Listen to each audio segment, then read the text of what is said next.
Let's take a moment and discuss a huge concern in Collier County, storm surge that can travel miles and miles inland from the Gulf of Mexico. Collier is the only county in our area where every single resident lives in an evacuation zone, and that includes areas as far inland as Immokalee and Ave Maria.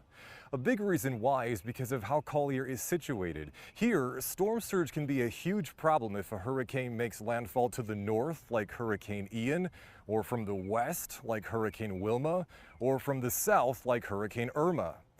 Because of how air swirls around a storm, though, the difference of only a few miles makes a huge impact on what part of the county would see storm surge and what part wouldn't. Hurricane Irma only caused major surge in the 10,000 Island region because it made landfall on Marco Island. Hurricane Ian, on the other hand, caused storm surge west of Interstate 75 because it made landfall north of the county. When storm surge is a concern, keep in mind it is always presented as being from ground level. You don't have to do any math. The National Hurricane Center takes care of it for you, and they take into account the local elevation and the local topography of whatever area is being discussed. So, for instance, right now I'm on the basketball court at the Cocohatchee Creek Reserve in North Naples, just off of Immokalee Road.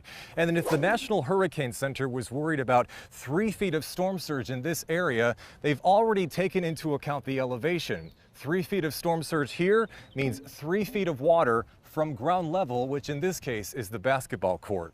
If the Hurricane Center was worried about 6 feet of storm surge, that would look something a little more like this. 6 feet of storm surge from ground level, again in this case from the basketball court. And if they were worried about 9 feet plus of storm surge, gosh, that would look something more like that.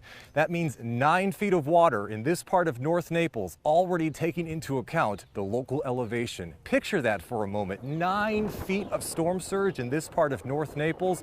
It's hard to wrap your head around, but it is a possibility given the way this community is situated.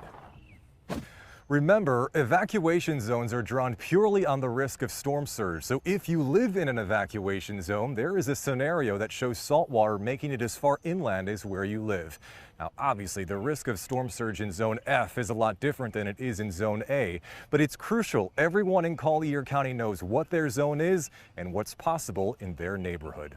Reporting local in North Naples, I'm NBC2 First Alert meteorologist Rob Duns.